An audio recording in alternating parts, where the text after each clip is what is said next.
Denver was a city of contrasts, and in the Edgewood neighborhood, life was far from easy for 12-year-old Ethan Miller, thin, with thick glasses and a passion for fantasy books. Ethan was everything school bullies found amusing. He was a constant target for cruel jokes, hallway shoves, and humiliating nicknames. School, which should have been a place of learning and friendship, became a daily nightmare for Ethan. His biggest tormentors were three boys: Ryan, Derek, and Lucas. Popular and intimidating, they seemed determined to make his life miserable. Their bullying went beyond words. They tore up his notebooks, hid his supplies, and, on one of the worst days, poured juice into his backpack, ruining the books he cherished. "You'll never be anyone," Ryan mocked one day, while the others laughed. Those words echoed in Ethan's mind long after the incident ended. The torment didn't stop at the school gates. Ethan carried the shame and fear home with him. His parents, busy with work shifts to support the family, rarely noticed the signs of his suffering. He hid his torn clothes, lied about his bruises, and, worst of all, kept the pain to himself. In the silence of his room, Ethan began to believe the bullies might be right. He didn't feel strong, smart, or important. When he looked in the mirror, he saw only a boy who would never be accepted. Days turned into weeks, and dark thoughts began to take root.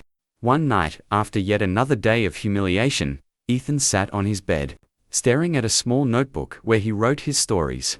Writing was his only refuge, but even that began to feel pointless. "I can't take this anymore," he wrote on one page, tears staining the paper. But at that moment of despair, something inside him stopped him. A tiny spark of hope, fueled by his imagination and the stories he created, urged him to put the notebook away. He didn't know how, but he decided he needed to survive. He needed to prove, even if only to himself, that he was more than the bullies made him believe. Ethan Miller survived middle school, though not without scars. The bullies' words and actions had left deep wounds, fueling years of insecurity. However, he found ways to cope. What began as an escape, his writing, became a powerful tool to express his feelings and create worlds where he was the hero. When Ethan entered college, he realized he had a choice: to continue being defined by his trauma, or to turn his experiences into motivation. He chose the harder path. "I'll be more than what they said I was," he told himself. He enrolled in literature and business courses, seeing the combination as a chance to build something meaningful. He worked part-time to pay for school, freelanced as a writer, and published short stories in independent literary magazines. Though the past still haunted him on lonely nights, he clung to his vision of a brighter future. After graduating, Ethan launched a startup designed to help young writers publish their stories. The platform, called Voices of Tomorrow, quickly grew, connecting thousands of writers worldwide. The success of the company drew attention, and Ethan, once ridiculed as a nobody, became a respected entrepreneur and best-selling author. Despite his rise, Ethan never forgot where he came from. He continued to struggle with feelings of inadequacy, a lingering shadow of his years of bullying. Some nights, he still heard Ryan, Derek, and Lucas's voices in his head, trying to diminish his worth. One day, more than 15 years after high school, Ethan was invited to speak at a charity event in Denver. After his talk, as he mingled with attendees, he spotted three familiar faces. Ryan, Derek, and Lucas were there, now adults, watching him with a mix of nervousness and curiosity. Ethan's heart raced. For years, he had imagined what he would say if he ever saw them again. A wave of emotions washed over him: anger, hurt, but also something unexpected: compassion. He decided to approach them. "Ethan," Ryan began, visibly uncomfortable. "Man, I can't believe it's you. I heard about your company. Congratulations." "Yeah, what you've done is incredible," Derek added, avoiding eye contact. Lucas remained silent, looking ashamed. Ethan took a deep breath. As much as he wanted to say something cutting, he realized this was an opportunity to close that chapter not with hate, but with something more powerful. "Thank you," he said calmly. You have no idea how much you taught me." The three men exchanged confused looks. Ethan continued, "You taught me that no one can define who we are unless we let them. You made me stronger than you could ever imagine." Derek, unable to hold back, spoke up. "Ethan, we were idiots. I don't know how to explain it, but we never realized how cruel we were. I just want to apologize. Lucas finally broke his silence. I lost my job recently. I've been thinking a lot about the things I did in the past, and you were one of the first people who came to mind. I'm so sorry. Ryan, always the most confident, now seemed smaller. He swallowed hard and said, I don't know how to make up for what we did, but if there's anything we can do, please, tell us. Ethan saw the sincerity in their eyes. For a moment, he thought of all the nights he cried, all the dark thoughts he had because of them. But then he remembered something more important. He had overcome it. And now, he had the chance to break the cycle. You've already done something, Ethan said. Acknowledging what you did, and apologizing. That's more than I ever expected. Then, he did something unexpected. He asked about their situations. He learned that Derek was stuck in a dead-end job, Lucas was unemployed, and Ryan was struggling financially. Instead of walking away, Ethan offered to help. If you're willing to change, my company has programs that could be useful. I can connect you with people who believe in second chances. The three were stunned, but accepted with gratitude. Ethan kept his promise, helping Ryan, Derek, and Lucas find new opportunities. Though the process was emotionally heavy, he chose empathy over vengeance. Believing that forgiveness could be transformative, months after offering his help, Ethan arranged a meeting with the three at his company's headquarters. Seated around a simple conference table, the atmosphere was a far cry from what it might have been years earlier. Ryan spoke first, his tone genuine. Ethan, I don't know how to thank you. I never imagined that you, of all people, would be the one to reach out when I hit rock bottom. Derek and Lucas nodded, sharing similar words of gratitude. Ethan listened patiently, but when he responded, he kept the focus on something greater. What matters to me isn't what you did in the past, but what you're willing to do now. Life gives us opportunities to start over, and everyone deserves that, including you.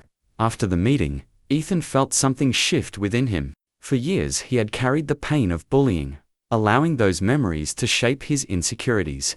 But at that moment, he realized he was no longer a prisoner of the past. He had taken control of his story, and turned what could have been hatred into something far more powerful, forgiveness and purpose. He returned to his old notebook and began writing about his experiences, turning them into an autobiographical book. The book, titled Beyond Words, How Forgiveness Shaped My Life, became an instant bestseller, inspiring readers around the world. Over time, Ethan's influence became evident not just in his company, but also in his community. Ryan became an advocate for anti-racism and anti-bullying practices in the workplace. Derek used his leadership position to ensure his team was treated with respect. Lucas, with his newfound perspective, helped dozens of young people find strength in the face of adversity. For Ethan, their transformation was more than validation of his decision. It was a reminder that even those who have the capacity to change. Ethan's journey, marked by resilience, forgiveness, and positive impact, culminated in a significant moment. After the success of his autobiography, Beyond Words, How Forgiveness Shaped My Life, he was invited to speak at schools and community events. His message, simple yet profound, was clear. Forgiveness doesn't erase the past, but allows for a better future. One day, Ethan was invited to return to his old school, now renovated and filled with a new generation of students. The goal was to share his story and show that even in the darkest moments, hope exists. As he walked through the hallways that had once been the stage for so much pain, he felt a knot in his stomach. Yet he also realized how much he had changed since then. He was no longer the fragile, insecure boy of his past. He was someone who had transformed pain into strength. Ethan stepped onto the stage of the packed auditorium. He began his talk with a confession. When I sat where you are now, I didn't believe life could get better. I thought the pain I felt would last forever. But I've learned that we can choose how to respond to adversity. He shared stories of the bullying he endured, how he nearly gave up, and how he found the strength to keep going. The room was silent, the students listening, intently, some with tears in their eyes. At the end, Ethan said something that left an indelible mark. Never let the words or actions of others define who you are. You have the power to write your own story. And if you can, choose forgiveness. It's not easy, but it's liberating. After the speech, Ethan was surprised when a group of people approached the stage. Among them were Ryan, Derek, and Lucas. They asked to say a few words. Ryan took the microphone, visibly emotional, and addressed the audience. "We were the bullies in Ethan's story. We did things we're ashamed of to this day, but he gave us a second chance. What we learned from him has changed our lives. If you're hurting someone, stop now. And if you're the one being hurt, know that you're stronger than you think." The auditorium erupted in applause. Ethan felt tears streaming down his face, but this time, they were tears of relief and gratitude. That moment symbolized the closure of a painful chapter. In the months that followed, Ethan expanded his impact. He established an institute called *Words That Heal. * focused on educating young people about the effects of bullying and promoting conflict resolution and emotional development in schools. The institute quickly gained national recognition, helping thousands of young people navigate trauma and conflict. Ryan, Derek, and Lucas became active collaborators in the institute, sharing their experiences to help others understand the consequences of their actions. Together, they built a legacy of transformation and hope. One quiet day, Ethan returned to the park where he used to sit and write in his notebook as a teenager. He brought that same notebook, now worn, and flipped through its pages filled with stories and confessions. He paused on the page where he had once written, "I can't take this anymore." With a pen, he added something below, "I survived. And because of that, I chose to transform my life and the lives of others. I am stronger than I thought." The years that followed solidified Ethan Miller's impact on countless lives. His institute, Words That Heal, became a national movement, revolutionizing how schools and communities approached bullying and fostering empathy. Ethan became a symbol of resilience and forgiveness, yet his core remained unchanged, a man who chose to transform pain into purpose. One evening, Ethan was surprised with a special invitation.